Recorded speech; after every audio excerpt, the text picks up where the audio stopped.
Good evening. Welcome to the March California Colloquium on Water. I want to welcome you and thank you for coming. I know there's a lot of different things going on and different demands on everyone's schedule, so I really appreciate that you came out tonight. I want to just call attention to the financial sponsors of the California Colloquium on Water, listed up there, and my name is Linda Vita. I'm the director of the Water Resources Center Archives on campus. So the sponsors provide the financial money, the support for the series, and allow us to videotape each colloquium and pay for some other things that are associated with the colloquium.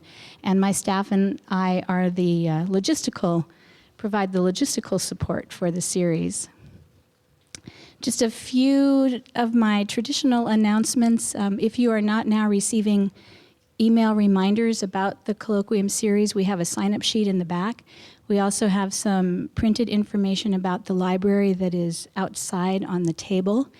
And we do videotape each lecture, so people who are not able to actually attend can still view the lecture online.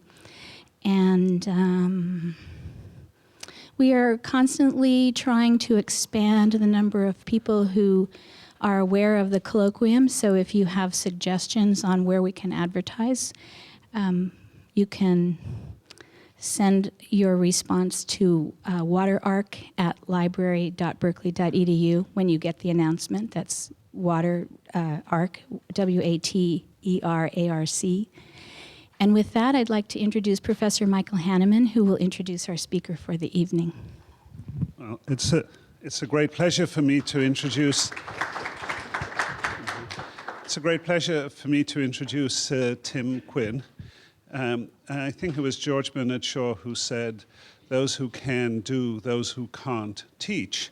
Tim is an economist who can and who does. He is, I think, the most important water economist in the West, not just now, but I probably ever. Tim got his PhD in economics at UCLA and wrote a wonderful dissertation on the political economy of groundwater and why groundwater is managed in Southern California and is not managed, if I may be so bold, in the San Joaquin Valley, and explained this in economic terms very insightfully.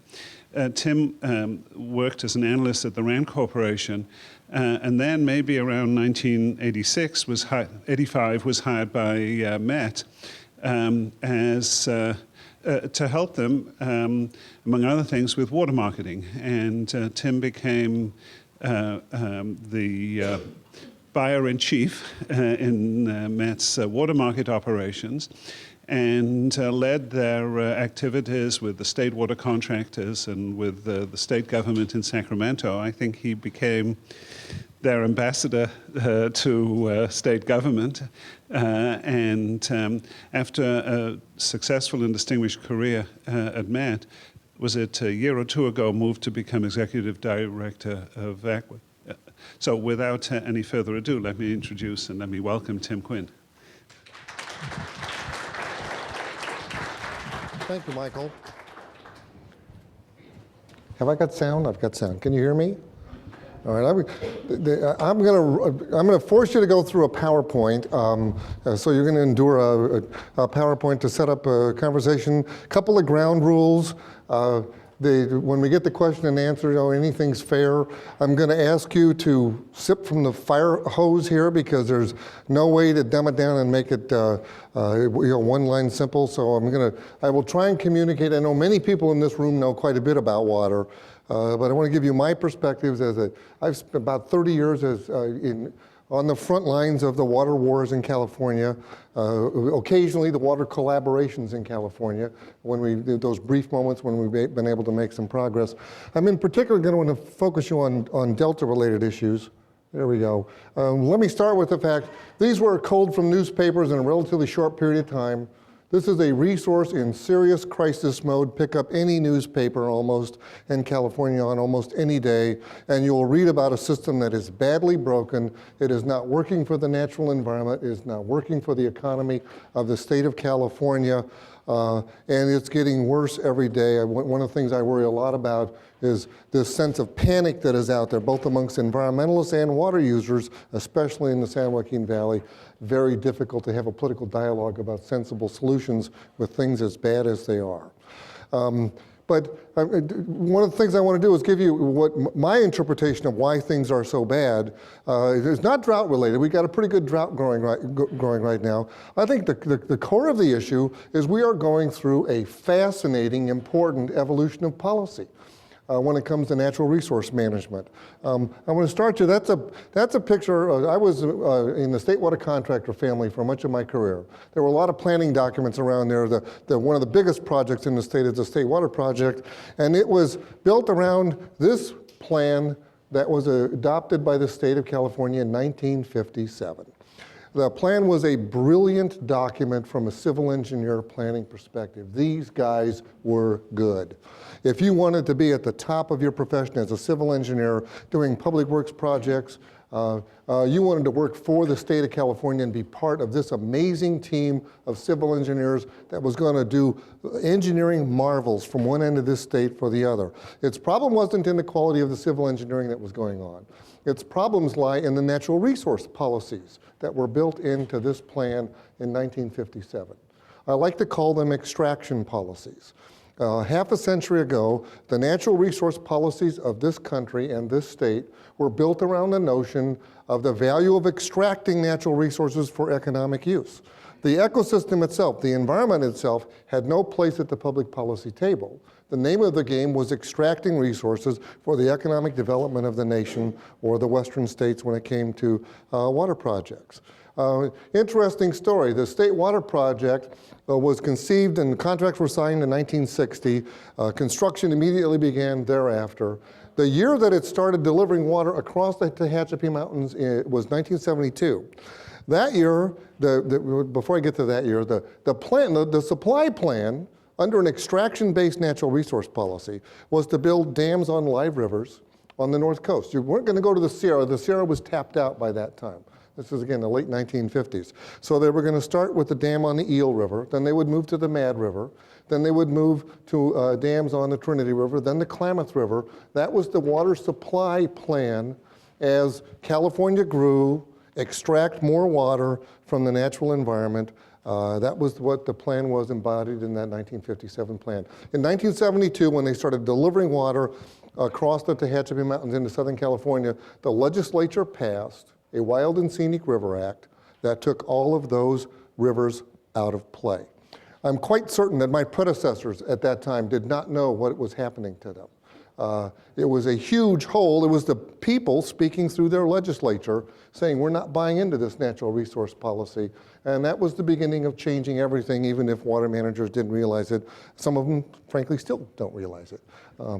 I meant to, my timing was off. That was supposed to be when I said they passed the Wild and Scenic Rivers Act. We are now dealing with Endangered Species Acts, Clean Water Acts, court decisions, more about that later, worrying about things like climate change.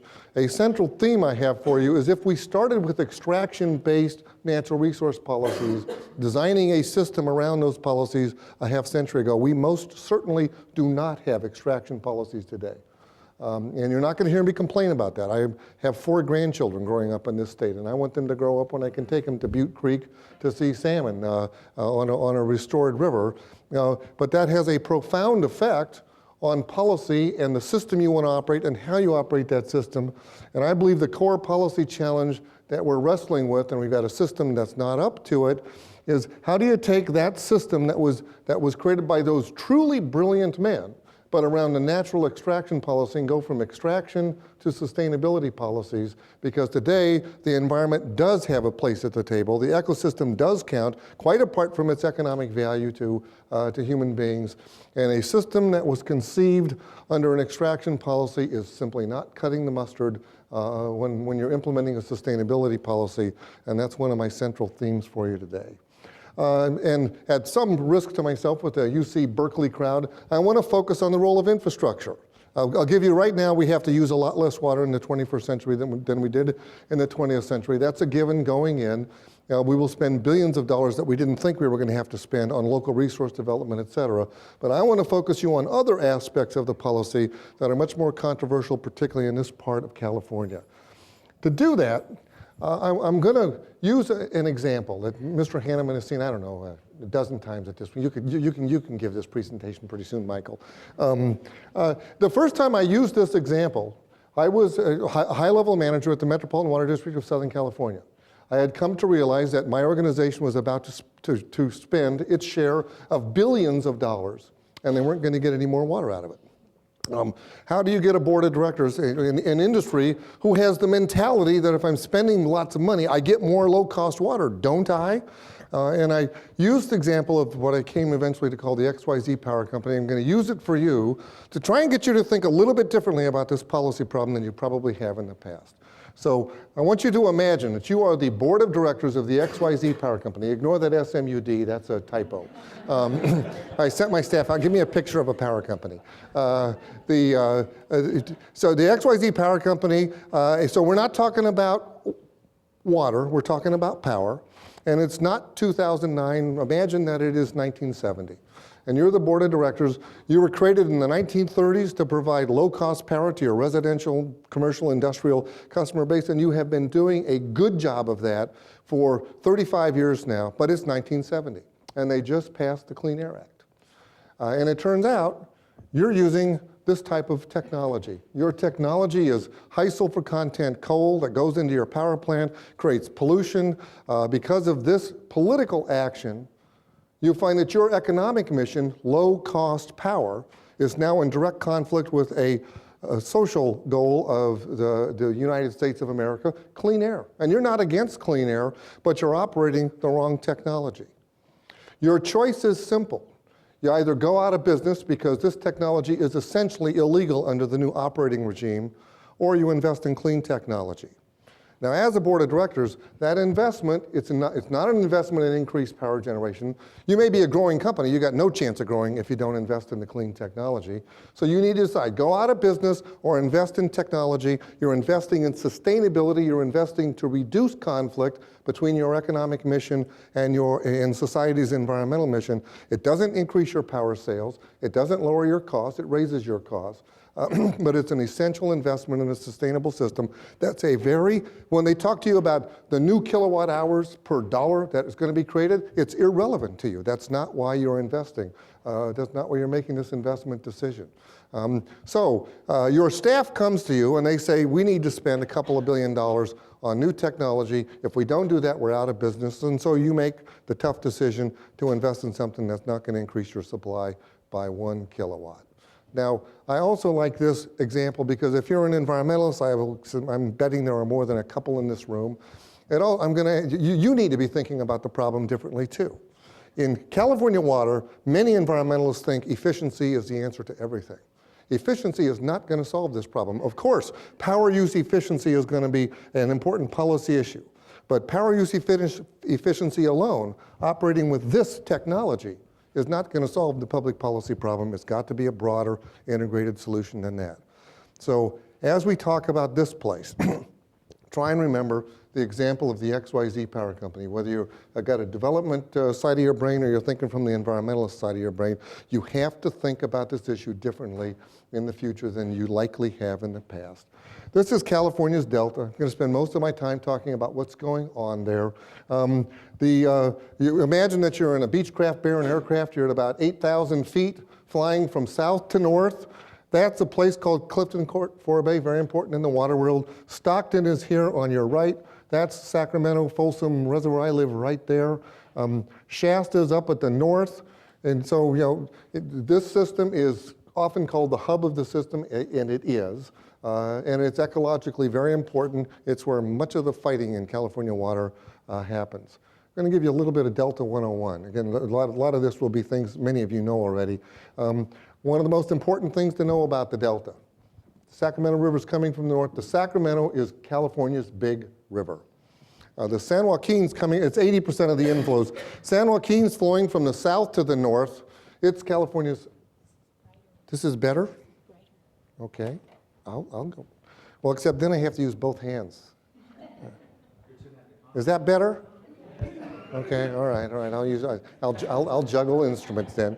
The San Joaquin is California's second biggest river, but it's a small river compared to the Sacramento. The Sacramento is about 5 times bigger in terms of flow, and it's the dominant hydrologic factor in the Delta. You've got very good quality water coming through the Cosumnes and the McKelvey River, but they're small, 5% of Delta inflows. And the whole system here, all the waterways that you're looking at in that diagram are at sea level. They're going up and down with tidal action, which is bringing water in and out. It's a mixing estuary zone. And all the land, interestingly enough, I'm not going to talk about this much, is below sea level. A fascinating fact. I mean, this is one interesting place in California. But that's the basic, where the water's coming from in the system. It is the hub of the system, but it's got amazingly little infrastructure from a water manager's perspective. This is the place called, oops, this one, that's called the Delta Cross Channel. If you've ever done a Water Education Foundation tour, you've stopped there and looked at it. It did not exist in the natural state. The Bureau of Reclamation got out its earth-moving stuff in the 1950s, and they cut the cross channel. The purpose of the cross channel was to get better quality water down here. In those days, there was only one pumping plant, and the only thing the water was used for was irrigation, going to a group of contractors called the exchange contractors. This was all part of a massive thinking of the system to get water to the Friant guys on the east side of the San Joaquin Valley. But the water quality was poor in the South Delta. And so they cut the Delta Cross Channel. I think of it as the Cheapy Purfle Canal to get better quality water down to this part of the Delta. The big pumps are located down there, and they are big pumps. They are 15,000 cubic feet per second. I'm guessing that's 3 or 4. Look at this room around you, and think of 3 or 4 of them stacked on top of each other. That's roughly 15,000 cubic feet. They've got the capacity. They don't operate at this capacity, but they've got the ability to physically move that much water in 1 second. They're large. It's a large economy. It has big infrastructure. Contra Costa Water District and the North Bay Aqueduct they're smaller systems, but serving populations in the South Bay area and the North Bay area. From a water perspective, that's all the infrastructure that you've got in this place that we call the Delta. So you might ask yourself, how does water get to the California economy? And the answer to that question is the following. The main path, remember, the Sacramento is the big river. And most of the water that's getting to these pumps in the South Delta is coming through, that's the north and south branches of the forks of the McKelvey River. These 2 rivers are becoming very famous in a courtroom in Fresno. That's called Old River, that's called Middle River. This water, again, the system is great, big, and large. It's flat as a pancake. And when you turn these big pumps on here, it's going to pull water from the big river north to south. That is the way the system is plumbed today. This system that was conceived back in an extraction era of natural resource policy, this was the cheapest, most convenient way to get water to the big pumps. Some water also comes from the San Joaquin River, very poor quality water. You don't like it, but you can't avoid the water molecules coming your way when you turn the system on. And then you have water that's coming around tidal actions and other things around Sherman Island, which is a third pathway that water can get to the pump. But basically, that's California's water highway, the way the system is designed today. We treat the system as though it were a pipe. We're using the Delta as part of our infrastructure. One of the insights of the Public Policy Institute of California report, the first one that came out in February, was if you're using it as infrastructure, you're not managing it for its natural resource values. There's an inherent conflict going on here that is leading to a lot of problems for water managers in this state. Before I get to that, I've got to point out that I don't think I have any of my member agencies here, but the water system's not the only problem for the environment. You're going to have to fix how that system operates and how it interfaces with the fish, but don't leave out management of in-delta diversions, control of exotic species, which are a huge factor. 95% of the biomass in the Delta came from someplace else. The natives have been almost completely crowded out, and that's a huge problem for trying to manage endangered fish under the Endangered Species Act. That's the Sacramento Regional County Sanitation District.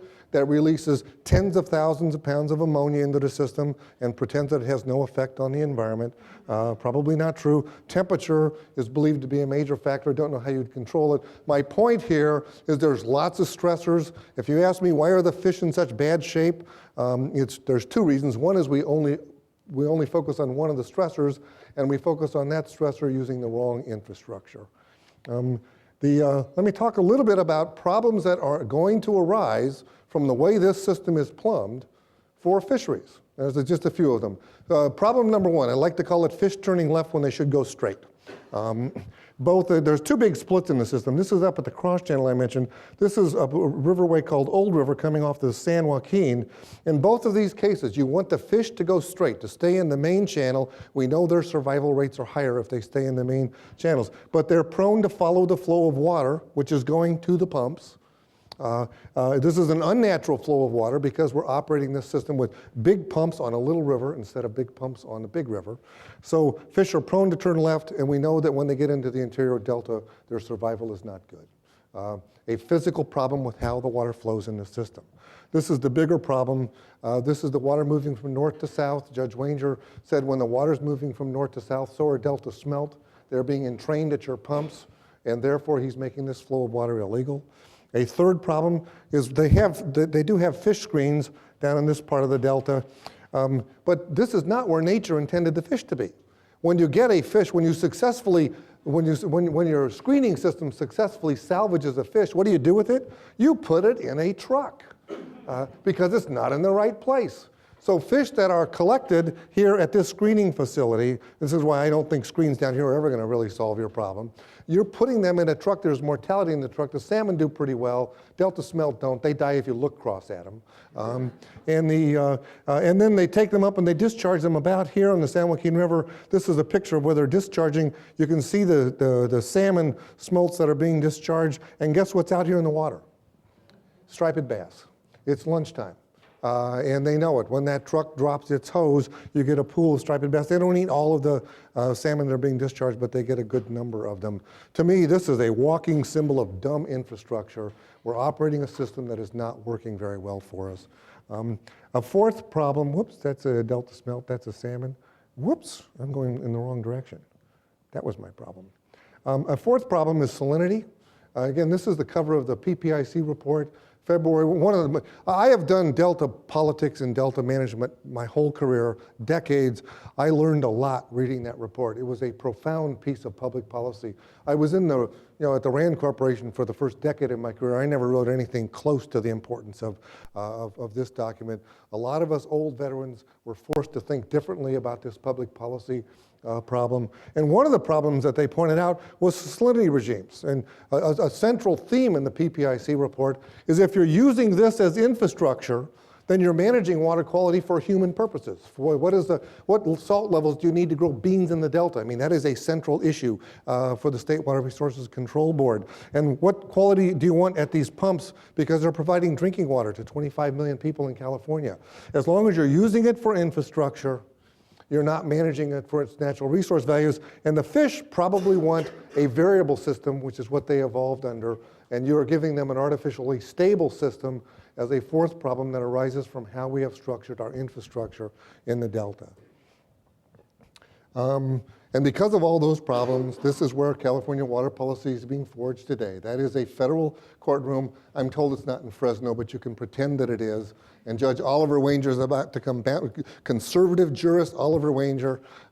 He's so respected by my hardliners in the San Joaquin Valley that they didn't even challenge this decision that was devastating their water supply. And the decision, as I mentioned, in essence, Judge Wanger has said, that flow of water, it's not that you're extracting water from the system, and that's an important point here. It's that you're extracting it through a flow pattern that has very adverse consequences, in this judge's view, for delta smelt. And he said, when the water's moving from north to south, so are smelt, you are killing this endangered fish, which is at a very alarmingly low abundance level, and he basically has ruled that movement of water illegal from December through June, which is, of course, the period when you're harvesting water for the economy of the state of California. Judge Wanger we're still waiting for the shoe to drop on a second Wanger case, but one of the things that case is expected to do, this is largely a steelhead problem. When water is moving to the pumps this way, so are steelhead, which are in very bad shape. The salmon on the San Joaquin are not a listed species, so he can't act on their behalf. Steelhead is a listed species, and the anticipation is he will rule that leftward movement of water, and he will regulate the pumps based on the amount of flow in the San Joaquin River, which will be another hit. By the time all this is done, so far, there will be about a 40% loss of water supplies in 18 months, a 40% in water supply being conveyed across the delta. That's huge. 2.5 million acre-feet of water. The environmentalists call climate change a tsunami. Climate change, the tsunami of change, baloney. Judge Wanger is the tsunami of change. I mean, we are still rocking and rolling because of this. You have only begun to see the front end of the political ramifications of what's happening as this water system tries to adjust, going from extraction rules to sustainability rules. In dry years, about 54% of water supplies will have been lost to the people who used to convey water across the delta, and it's going to get worse. There are other species, there will be other court cases. Water agencies under the Endangered Species Acts will win very few of those cases, if you ask me. I'm told not to say that, but that's the facts, the way I see it. And there are real consequences going on. I want to mention briefly the drought. I haven't mentioned drought until now. I think I maybe said it at the beginning. But all of these problems I just talked about, they're not drought-related problems. We got a drought. We were ready for this drought, frankly. We were not ready for a drought plus Oliver Wanger, reading the Endangered Species Act and restricting the infrastructure in the state of California. This drought's pretty real. It's adding on to misery being felt, and there's a lot of misery out there that will affect things. The system's broken. The delta is not performing for the fish or for water supply the way that it needs to. Wanger's decisions are also going to look at temperature. These are actually rather interesting photographs taken very recently. That's Lake Oroville. That little puddle is what's left of this part of Lake Oroville. This time of year, it's supposed to be near full, for crying out loud. That's Shasta, and that's Folsom Dam. These are the big reservoirs that operate the system upstream of the delta. And they're dry because of drought. They'll soon, from a water supply perspective, be dry because of ESA management purposes. And again, I want to underscore, you're not hearing me complain about these changes. You are hearing me greatly concerned about not having the right system to operate for both endangered species and water supply reliability. The economic consequences are getting very real. With the drought combined with Judge Wanger's August 2007 decision, you're looking at one worried statewide association head. That's a stumped avocado tree in San Diego County.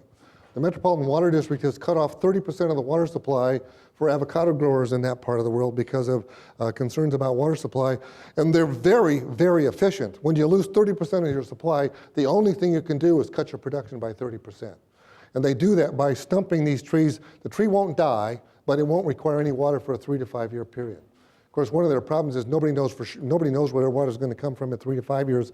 That's a citrus grove also in San Diego County that's being ripped out because the grower doesn't have a reliable water supply. And these people, by the way, they're paying $600-700 an acre foot for their water. This is not subsidized, double subsidized water. This is very, very expensive water, very efficiently used, but they're out of business because of what's happening with the water supply situation in California. The development economy is flat on its back. It's not going to get up until we have some solved solutions for this delta problem. Job loss, that's job loss in the American economy. One of our messages for the Obama administration is you better pay attention to us out here because you're not going to solve your economic problem nationally unless California water is on your top 10 list. And this is from the Sacramento Bee recent article, and don't know how many of you might have seen that. This is in the San Joaquin Valley. Job losses in agriculture alone, according to a UC Davis study, are going to be 95,000 this year because of the water supply situation. Virtually all of which I would argue is driven by not operating the right infrastructure, given the environmental rules that we need to operate under in the future. In the Central Valley, there are about 80,000 of that total, and there are a lot of very angry people out there in the San Joaquin Valley and in Southern California. It will move into the urban areas over time. Again, if you haven't looked at that Sacramento Bee story, you can agree with it or disagree with it, but it's the kind of story we're going to be seeing a lot of in the near future. So where do we go? Nothing that I've described for you is a new phenomenon. We have known about these problems for decades. There are those of us who have been talking about these problems for decades. In 2005, my organization, the Association of California Water Agencies, we put out something we called the blueprint. With respect to the Delta, we didn't know where to go, mostly politically, and we asked the governor to create a task force of people that were not from the usual agencies, that were not from the usual stakeholder enclaves, that had been working together to get nowhere for 20 plus years. And the governor did it. The governor created something that he called the Delta Vision Task Force, which was led by that guy right there, whoops, sorry, green. That's Phil Eisenberg. We knew they were going to wrestle with questions like, do we need a peripheral canal? In 1982, the last time the peripheral canal was resoundingly rejected in Northern California.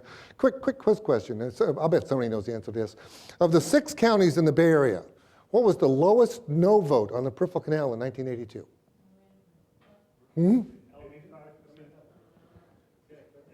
85% was Michael's answer. The answer is 93%. That was Santa Clara County. Every place else had more than 93% no votes cast for the peripheral canal. This is not exactly a politically popular idea that was going to be on the table. I find that fascinating. That only happens in communist countries, and California water, I guess. But Phil was the mayor of Sacramento and a fierce opponent of the peripheral canal in 1982. One of the reasons I think the governor made a bold decision in picking Phil to lead this effort. That person right there is Sonny McPeak. Sonny was a young county supervisor in 1982, and she led the effort to oppose. The situation in 82 was the legislature had approved the canal, and there was a citizen movement for a referendum to undo something that the legislature had done. And that was what was up for a vote. As I recall, it was June of 1982. It was not the November ballot, it was the June ballot, which probably had something to do with the lopsided results. But again, Sonny was a fierce opponent. Dianne Feinstein, our current senior U.S. Senator, was the first person to sign Sonny's petition. So that's the kind of people who have been pooling their resources to talk about this issue. And I want to run you sort of through what their vision is. And I'm going to put it in a pretty positive light, even though my member agencies have got a lot of concerns about devil in the details. But they have a very profound, I'll call it the 6-point physical vision for what the Delta needs to look like in the future. The first point is you have to operate the system for co-equal goals. Now, that means you treat the environmental restoration and water supply reliability as being equally important in public policy decisions. Now, you go home at night and you say, darling, today we decided we'd worry about both the environment and the economy. And she says, oh, that's nice, dear. And you sit down to have dinner. But in point of fact, read in particular, if you can get a copy of it, read draft 3 of the Delta Vision strategic plan draft. Much of what's in draft 3 is now gone. You won't see it in the final report because my agency's raised hell. And I'll talk a little bit about what's in draft 3. But this is really a complicated thing. You've got a system that was designed to be operated only for one of those values, for what low-cost, convenient water supply. And the ESA, we're now operating it largely for the fish, and we're losing water supply like crazy.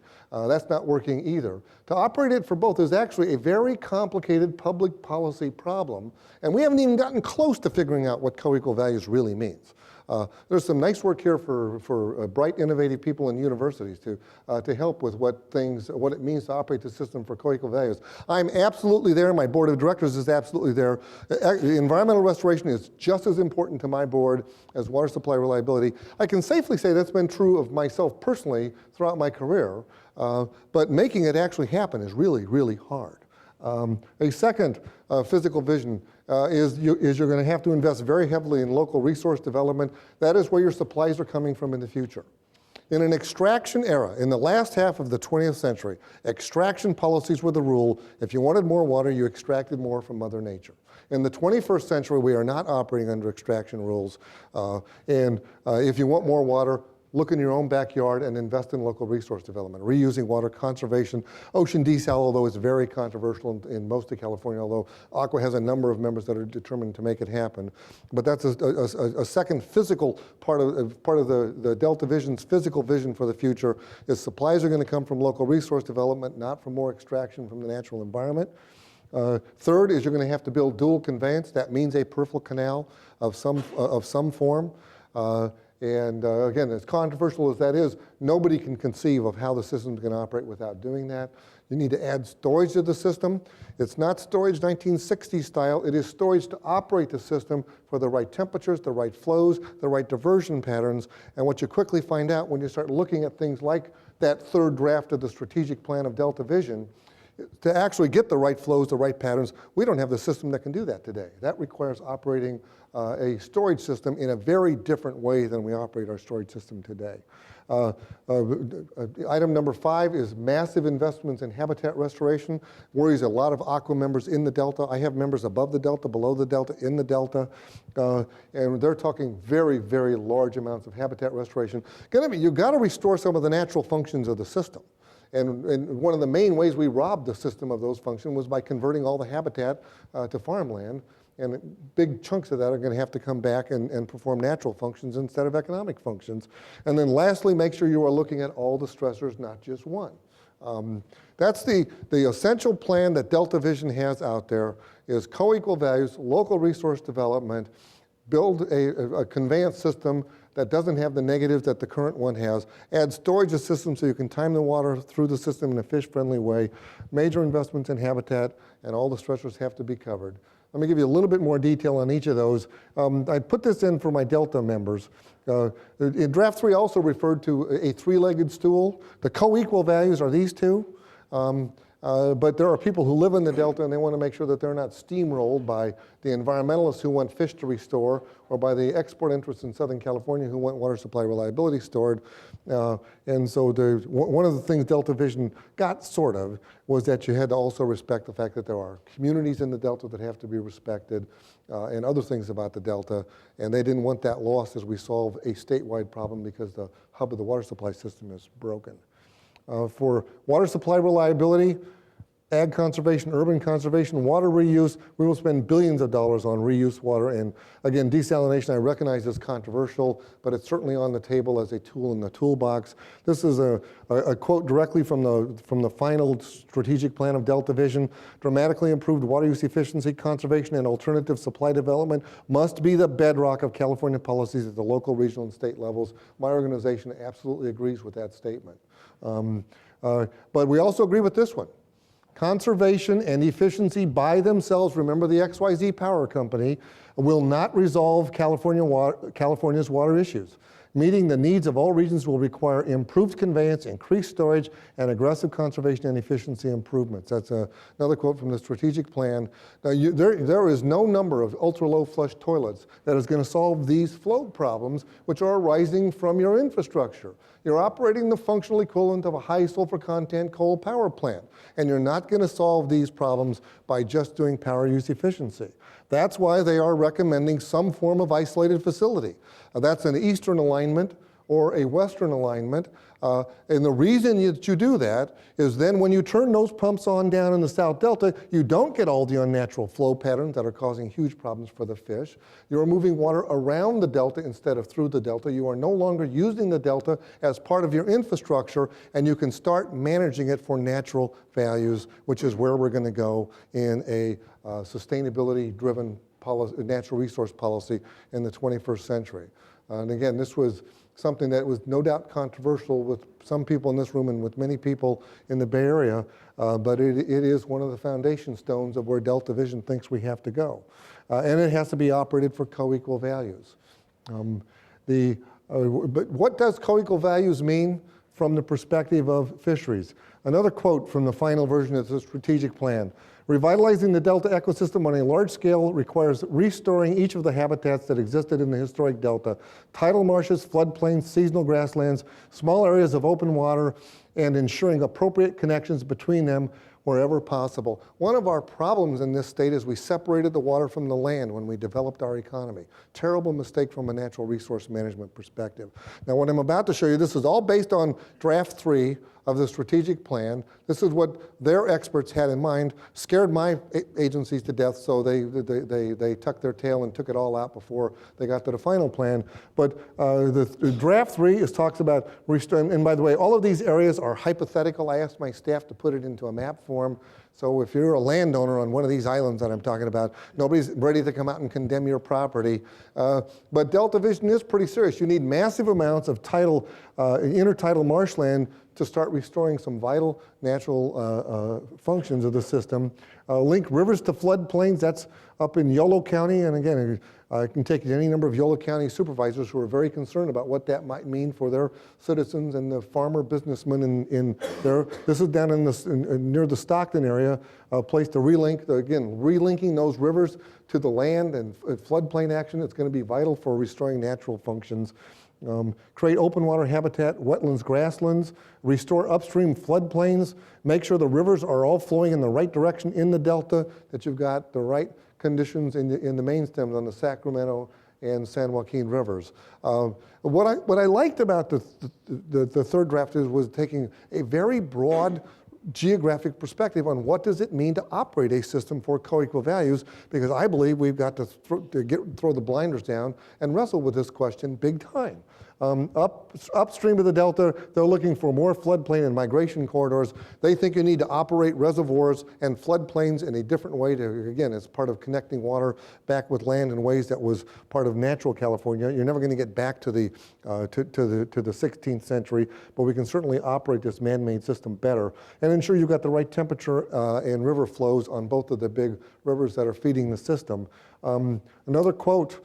I'm giving you the quotes I like, of course, not the quotes I don't like from the strategic plan. Improved conveyance through the delta serves little purpose if there are not sufficient reservoirs or underground water banks both north and south of the delta to store the water. The task force calls for the immediate completion of CalFed surface storage investigations and speedy implementation of any options that optimize the capture of wet period flows. The simple fact is, if you want to live in that last two graphs, the last slides that I show you, today you will bankrupt the supply system. The same way we are having a terrible time. What's happened in the delta essentially is our conveyance, which was designed to supply water, has now been co-opted to take care of fish. And I don't think there's any undoing that under the natural resource rules that we're operating under. The same thing is about to happen to our to our storage system. It's currently designed and operated for supply. We're going to start losing massive parts of it as we operate the system to accomplish the stuff that's in draft 3 that my member agencies would like to hide from. But I don't think they can run, but they can't hide. And so you're going to have to look at things like Sites Reservoir, things like Temperance Flat, Los Vaqueros and expanded Los Vaqueros. And eventually you'll have to look at expanding storage south of the delta as well. I think the Delta Vision folks have got it pretty much right. Conveyance alone won't solve the problem. Storage alone won't solve the problem. Conservation alone won't solve the problem. You need to check the all of the above box. The dilemma we've got right now, as you can tell, well, I'm concerned about what happens to the water rights of my member agencies. What kind of fees do they want to impose on them? How are they going to apportion costs? There's a lot of risk factors for water agencies and what Delta Vision is doing. They basically have got it right in terms of their core vision, where we need to go in the future. The problem is today, this is where we're making all of our decisions. We are, here's a list of court cases going on. There are 10 of them right now. There will soon be 14. One of the things that was a sign of success in the late 90s, we did something called the Bay Delta Accord. We had something we called CalFed. You can't say CalFed anymore because it makes people angry. I'm one of the people who advocated for CalFed and think it did a lot of good. If it didn't get everything right, who the heck is going to get everything right, something this complex? But during the late 90s, we had not a single court case about the Delta filed in either state or federal court. Not a single court case. And we now are trying to do all of our decision making through this adversarial process, which I do not believe is going to lead us to the right decisions. And how you get from where we are today to where we are in the future is something that worries me a lot. There are very grave consequences for both the fisheries and the economy of this state. Right now, I will tell you, operating the current system with the decisions being made in the court, the concept of coequal values is a joke. Because the two are in such bitter conflict with each other. There's no way to make the fisheries better without a major negative consequence for water supply. And there's no way to improve water supply without creating bad consequences for the fish, because we are operating this high sulfur content coal technology that pits the two of them together. And that fundamental conflict, physical conflict, is something that has got to be resolved as soon as possible. I can tell you lots of people are interested in this issue.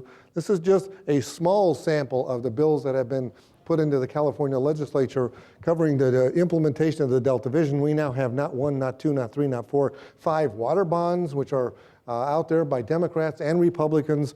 By the way, this, again, it's not a complaint. There's a very high level of interest in this policy issue. I would argue now that we have a temporary reprieve from budget politics, it'll be back in a couple of months, unfortunately. But in the temporary reprieve, I think water, is fair to say, is on the very top of the priority list of the California legislature and the governor of the state of California. And it's certainly going to be an issue for others. And this is we can't sit on our thumbs forever. When you lose a freeway because of an earthquake, what do? You go out and you fix your infrastructure. And I think we need to be, on an urgency basis, fixing our infrastructure for co-equal values, because at a fundamental level, it's broken infrastructure that's causing many of our problems. And I think dealing with these problems is not just going to be something for the California legislature. As I said before, if it's the economy stupid for Barack Obama, and it is, there's no way the national economy recovers if the California economy doesn't recover. And I don't believe there's any way for the California economy to recover without dealing with what I would argue is its biggest problem today, and that's water, and especially water in the Delta. And I'm not sure if I ran way over on time or what, but I would be glad to answer any questions.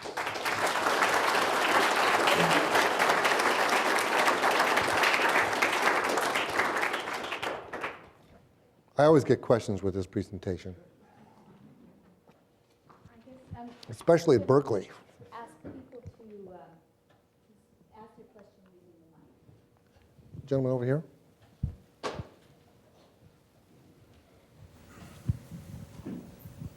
Excellent presentation, sir, but aren't you operating just one level down? I mean, the real problem, isn't it, is population. And most of that is immigration. If you want something else to worry about at night, isn't that what's really driving the water situation? Well, I certainly am not going to argue that population doesn't affect water.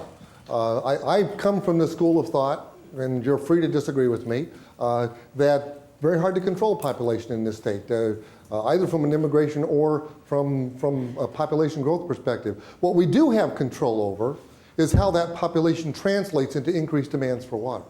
And that is something that we must address. And I believe water managers around the state are prepared to address. So I don't see the solution around, that we can somehow magically change population in the state of California, but we can change how that population translates into demands for water, and we must. Yes?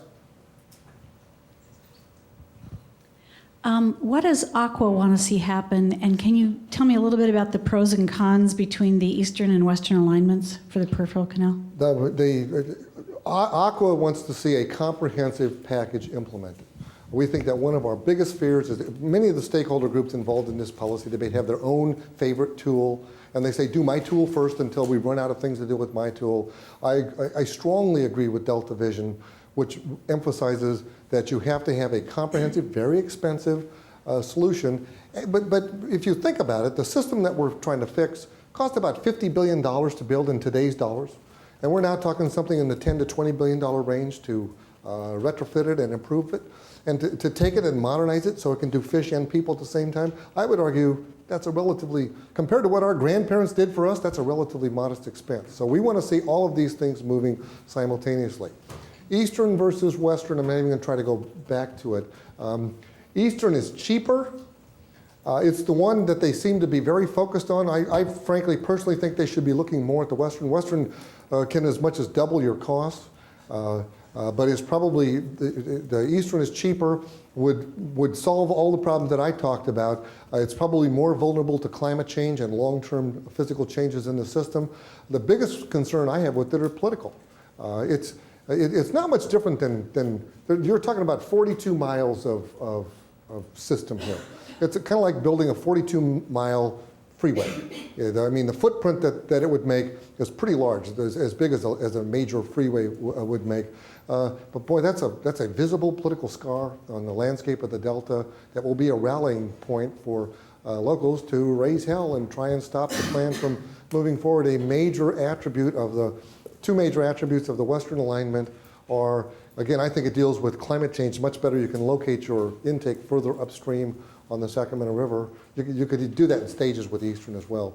But it's almost all underground. It's the pipeline that some people talk about. It's almost all tunneling underground. Well, actually, I will try and get back to it. Let me, whoops, where's the multiple slide thing? This is different from my computer. Welcome to Vista. Huh? Some clever engineers made this. Click on the little arrow. Hmm? Scroll up. Arrow, arrow, arrow.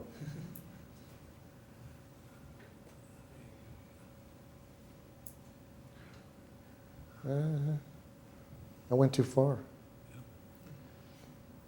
There we go. Whoops.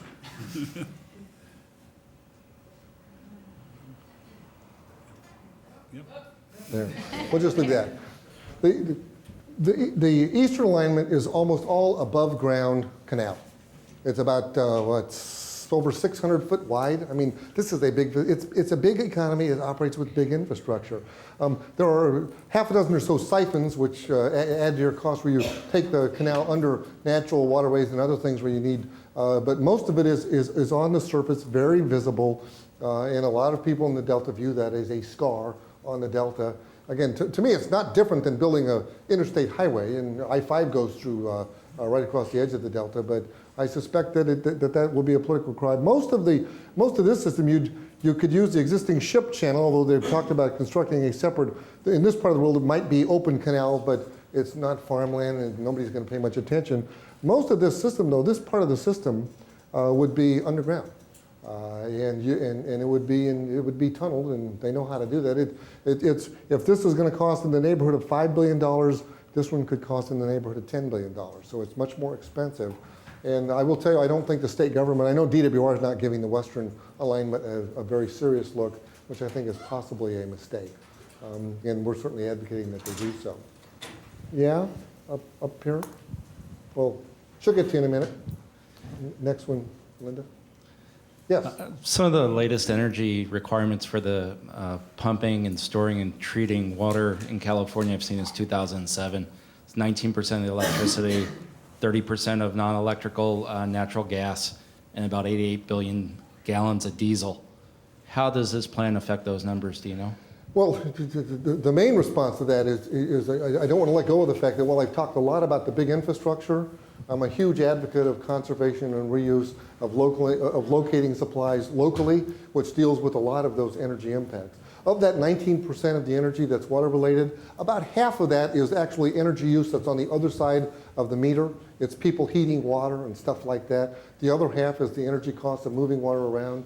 Another initiative that I'm actually taking to my board of directors at a meeting later this month, and have been working in Washington, D.C. big time as part of the stimulus package to try and get federal dollars to stimulate moving energy requirements from non-renewable to renewable sources to operate water systems. And I've got an awful lot of water agencies that are very interested in doing that. So that's a part of the equation. This doesn't change, what I've talked about doesn't change energy consumption much at all. The lifts involved, I don't think there is a lift on the western alignment. There's a very small lift on the eastern alignment. It's not a major consequence, but the amount of water we use does have energy consequences, and that's, again, something where we need to keep an effort to drive that down, and then on top of that, change how you generate energy to operate your water supply system in the first place, which will become a more and more important policy objective for my board of directors, I think. Yes, I'd like to pick up on that point about the alignments of the peripheral canal. The eastern alignment and the western alignment have vastly different qualities to them, as you're describing. The eastern alignment has the potential to be a multiple use corridor. If you could sell to the public an environmental benefit like a wildlife corridor, that's a good point, adjacent to the conveyance structure, that could be a really big selling point, especially to the people who live in the area. And that would decrease the potential for a referendum coming up. According to the Sacramento Bee, Mike Chrisman, who is the chair of the Delta Vision Task Force, doesn't think he needs a vote, and he's right. He doesn't need a vote. He has the authority to order that canal, but he doesn't have control over the citizenry, which could demand a referendum and sink it just like last time. Well, and frankly, Mike was greatly frustrated by the way. There are those of us who wondered, did you really have to release this on January 2nd, the day after January 1st, on a Friday, which was, I mean, from a public information perspective, what they were doing was just nuts. And Mike swears that he was not accurately represented. Even putting aside the referendum, what needs to be implemented here is a comprehensive program. I agree with them legally, that they have the legal authority to build a Purple Canal without going to the legislature. I also know what I would argue if I was an attorney on the other side, and you never know what's going to happen to you in court. But even if that's true, you need a comprehensive program, much of which needs the legislature to implement and help finance. So the notion that somehow we don't need you was not a very helpful message. I couldn't agree more. Another thing, by the way, that the Eastern Alignment does is a lot of communities are taking water directly out of the Delta and having environmental consequence, and many of them can be hooked up to a much better quality, much more reliable Sacramento River water supply through an Eastern Alignment. Very difficult to do that through a Western Alignment. Hi there, and thank you very much for this evening and all your good works. And first of all, in America every day, and I think it's more than I'm going to mention, but the coal-fired, nuclear-fired, natural gas, and coal-fired plants use 136 billion gallons daily in the production of dirty greenhouse gas, producing electricity. Only agriculture uses more water on a daily basis. Actually, I think that number's up over 200 billion gallons every day. At the same time, beautiful sunny California, solar electric roof shingles and solar panels use no water in the production of clean, renewable energy.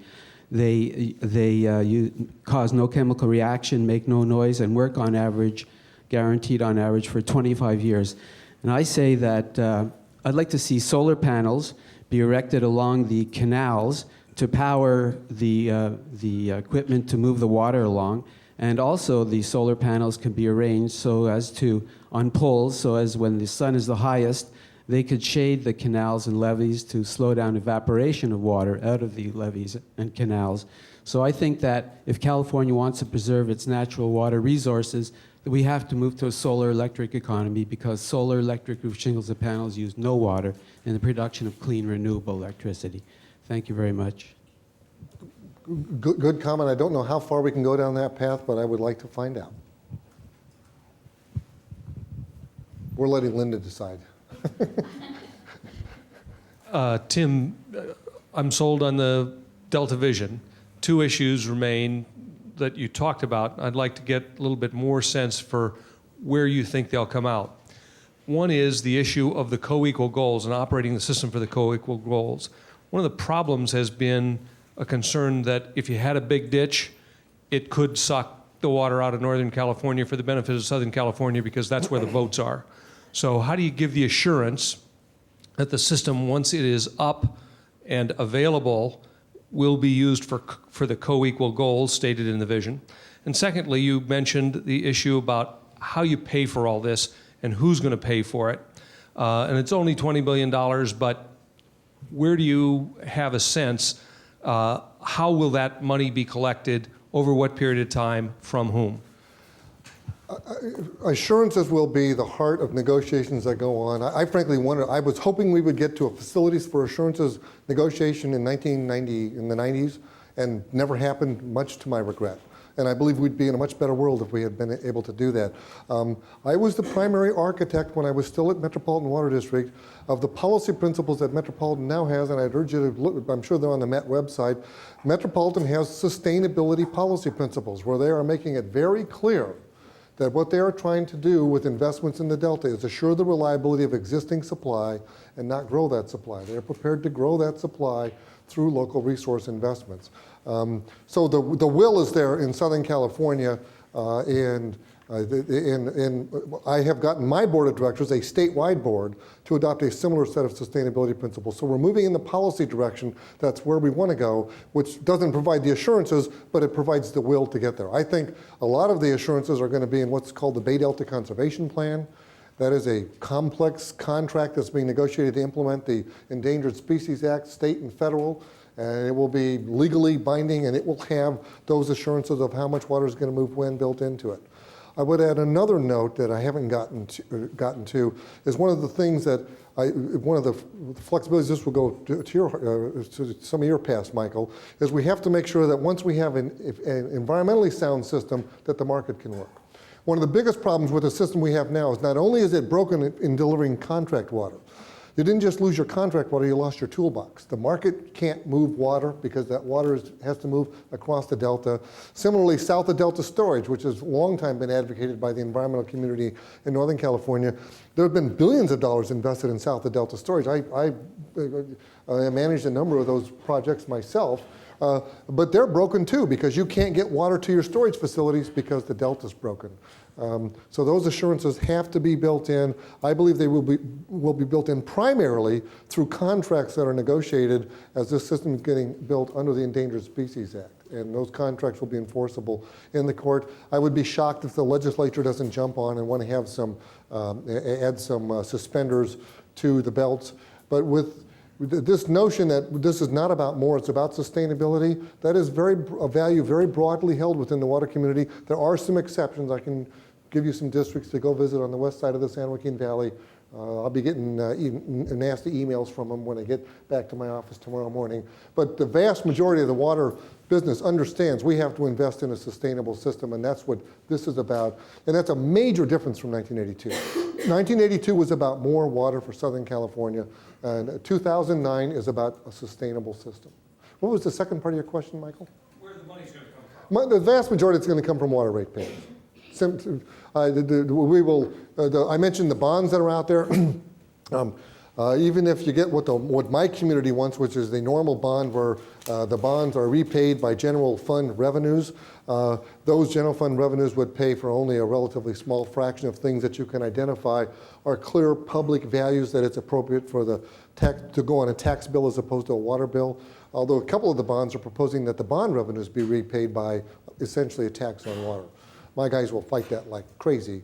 But the short answer to your question is the vast majority of it's going to come on your water bill. Every water bill in California is likely to be affected to some degree. If you're an East Bay Mud customer, not very much, or a San Francisco PUC customer, not very much. If you're Santa Clara or Contra Costa, a lot more. If you're Metropolitan Water District, a lot more.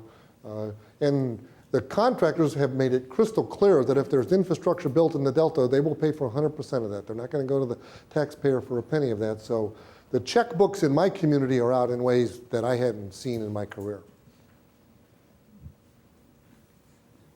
Linda, we had two down here and another gentleman over here. We have one there. Elaboration while the mic is moving. If you're, let me add my elaboration. If you're a Metropolitan Water District, it's been 2 years since I worked there, but for quite a period of time, their state project water, which includes no subsidies whatsoever, when you look at the cost, and they pay more per acre foot because it takes more system to get them the water. But for the most expensive water in the state system, when you add Oroville and the Banks pumping plant and San Luis and 444 miles of canal and the kitchen sink at the Edmonston pumping plant, when you add all the costs up and put energy on top of it, that water was costing Metropolitan about $250 an acre foot. I mean, incredibly. I mean, my guys know how to deliver water. When there was extraction rules, they could deliver water cheap. And you're probably going to add $100 an acre foot to the Delta water charge for the state water contractors. I would put that as an upper bound that will finance all the stuff that needs, and so it's $350 an acre foot water. They're not going to walk away from this system because it goes from $250 to $350 an acre foot. And I think they get that. They realize they're the XYZ power company. Fix it or go out of business. Yes, sir. Okay. Sorry. I have a simple question. Good. Well, obviously the co-equal goals is something that every possible project will have to take care of. And I can see that on your western alignment, if it is underground, that's easy to take care of. But for your eastern alignment, which is on the surface, and goes across many major rivers from the mountain. So how are you going to take care of the co-equal goals? In terms of that impact, they get siphoned under those waterways. All the natural waterways, the eastern alignment is siphoned under those waterways. So it's underground part of the way too. Just a lot more of it is on the surface. So, and any disturbance of the natural environment is going to require 3 to 1 or more acres in terms of mitigation. Don't worry, the regulatory agencies will make sure that any impacts on the natural system there are fully mitigated plus. And the contractors won't argue with that. They realize that's part of the cost of doing business.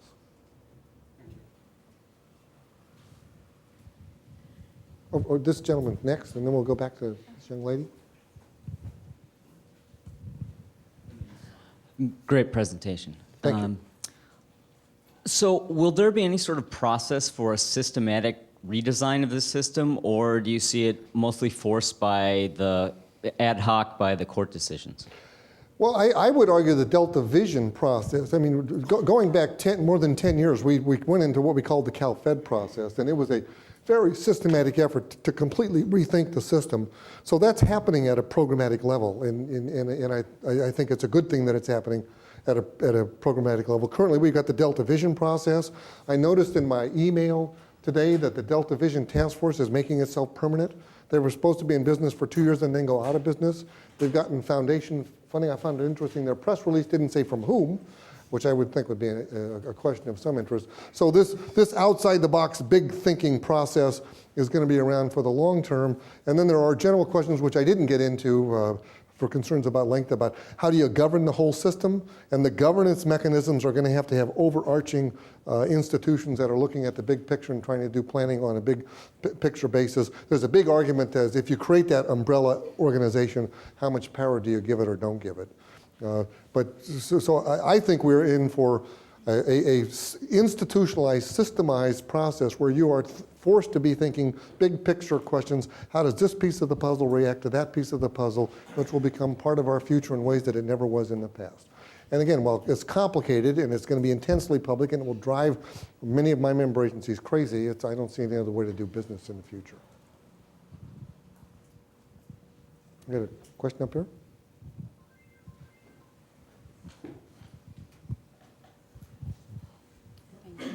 Hi.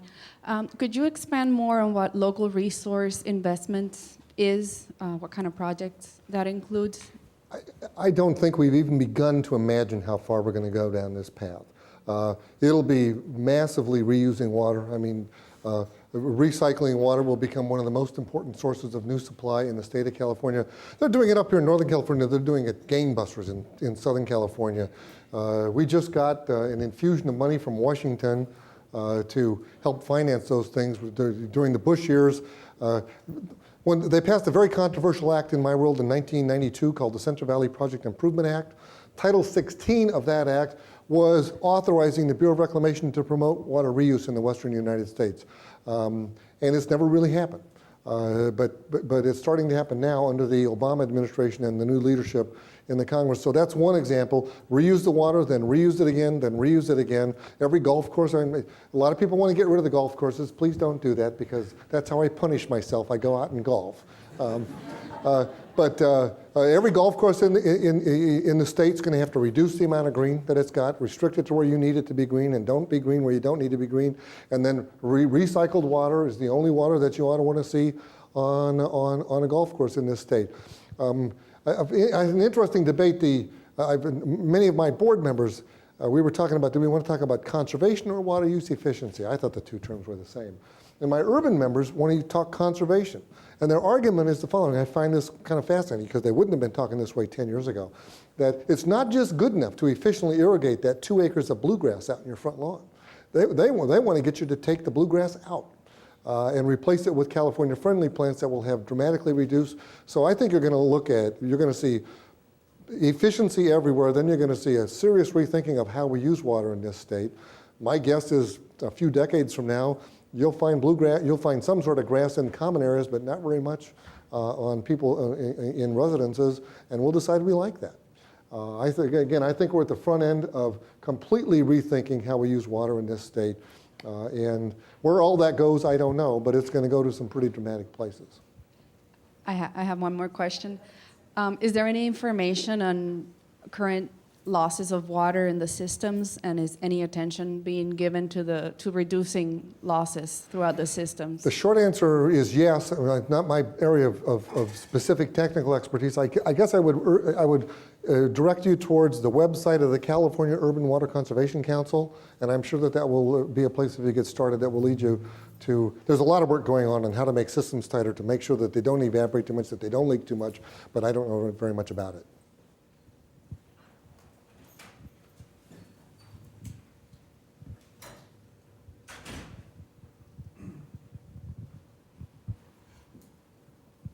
Hey, Tim. So the peripheral canal. Yes, sir.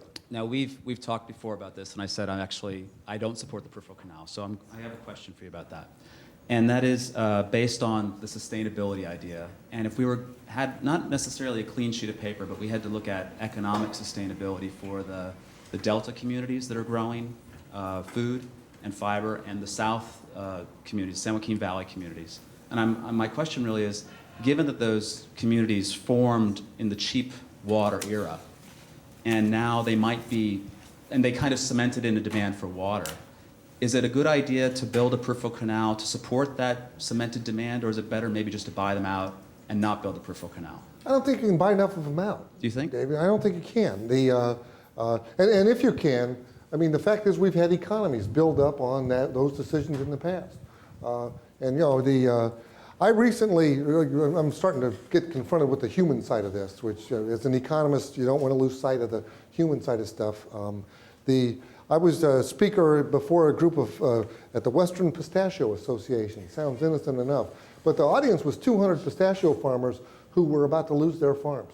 And the emotion in that room, you could cut it with a knife. These were people. One lady stood up and she was being very sincere. She actually had tears in her eyes, and she said that she was about to lose the ranch that her father had inherited from her grandfather, and through her generation, that was going to be lost with a loss of with a lot of jobs because this water system was dysfunctional.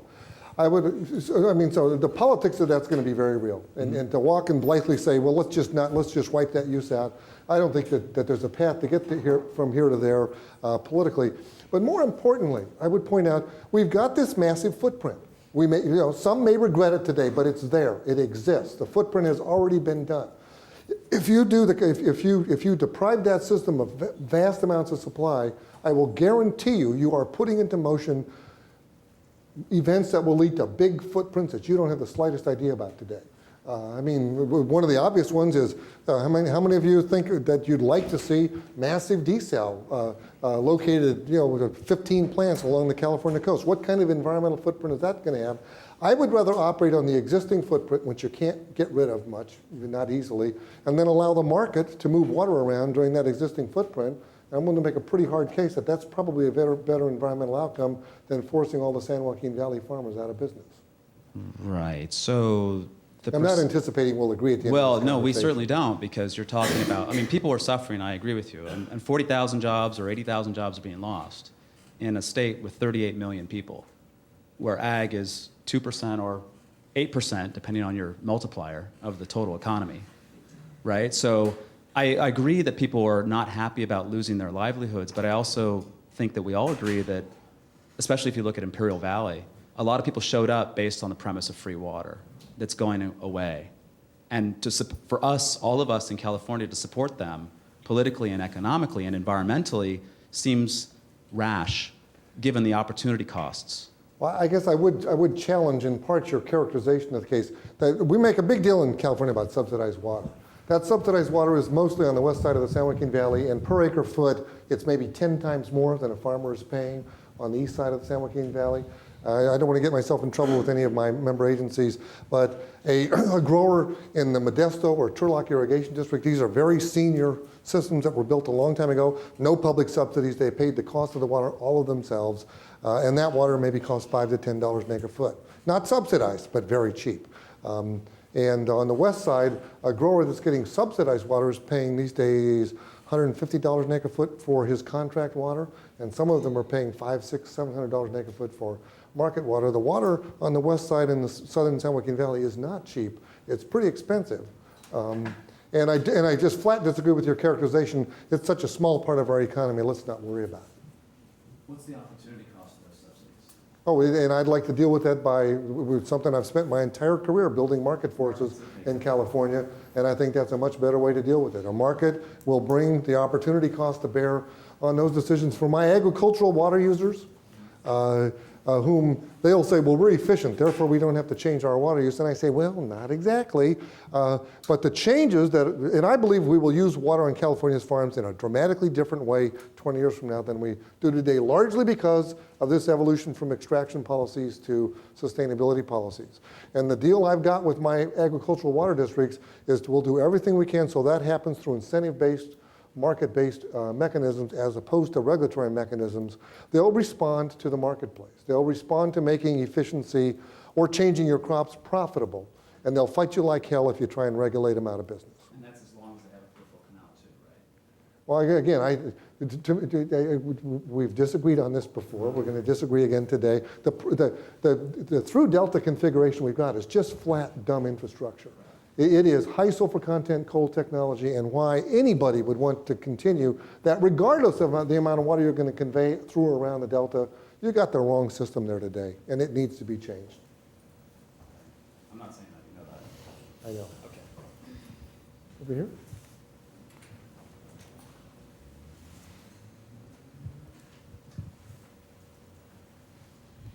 So a lot of what goes through the mind of Northern Californians, I think, is that, yeah, we probably need this way of getting around the delta.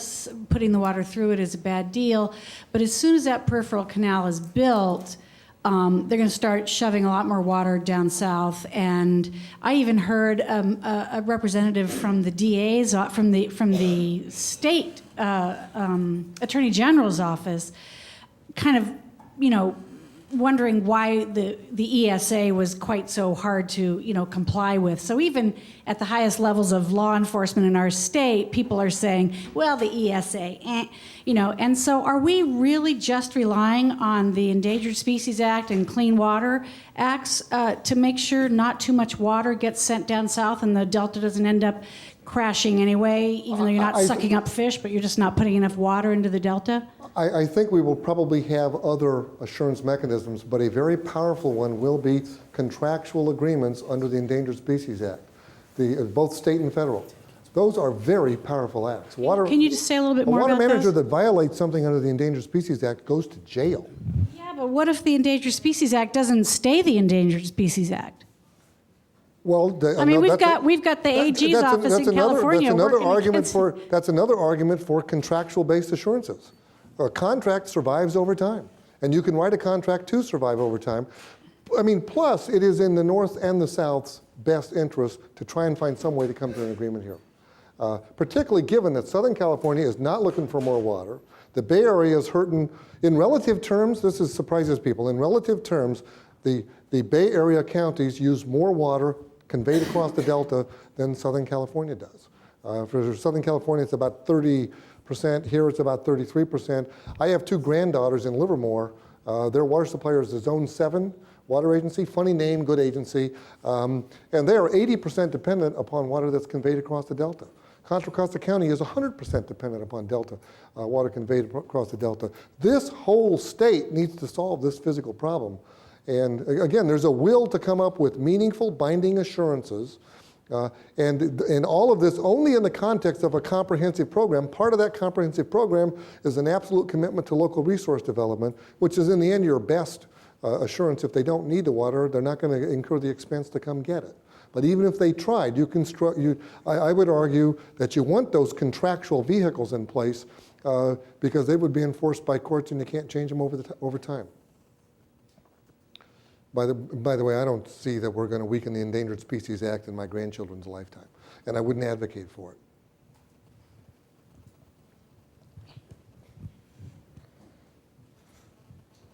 I guess this question is kind of a primer into a topic we have coming up. You've talked a lot about local resource development, and I just want to get your high-level view of how you think that's also going to impact how we manage groundwater and the rights and regulations around it right now. That's a big question. That's a good question. One of the consequences going on with regard to what's happening in the Delta is a 2 million acre foot per year overdraft in the San Joaquin Valley is arguably going to double. It's certainly going to go up by a great deal, and they're going to put the very physical existence of their groundwater basins at risk. And one of the efforts I've got going through my organization, well, I've got one to make conservation real statewide. I'm pretty sure I won't lose my job over that. But the groundwater stuff, I could. The long term, our groundwater basins, this tends to be largely a San Joaquin Valley problem. Most of the groundwater basins in Southern California are very intensely managed. The overdraft problems in the state tend to be the San Joaquin Valley, rapidly urbanizing San Joaquin Valley. And over time, I think they're going to have to learn they have to control extractions coming out of those basins, and they're going to have to make the surface water system of the state viable. Those two things have to happen if you want sustainable groundwater basins long term. I can name you on these 5 fingers 5 legislators who are pretty powerful that are prepared to introduce legislation where the state would control groundwater pumping. That scares my members to death, to which my response is, if you're afraid of that, well, then you better figure out local management that's effective, and you can demonstrate that it's effective. That's the only way, in my view, to keep the state out of your groundwater basin is to manage it effectively yourself. That will be hugely controversial. You are talking the holy grail, the center rail of water religion in California is a farmer's right to turn on his pump any time he wants. And there will be lots of casualties in that political fight, but I don't see how you avoid it long term. Okay, I think one or two last questions. 2 more, here and here. Okay, thank you. So Public Policy Institute of California came out with a subsequent report last summer. I think it was called Re-envisioning Futures, talking about the peripheral canal, and that was the recommendation. But another interesting part of that report was that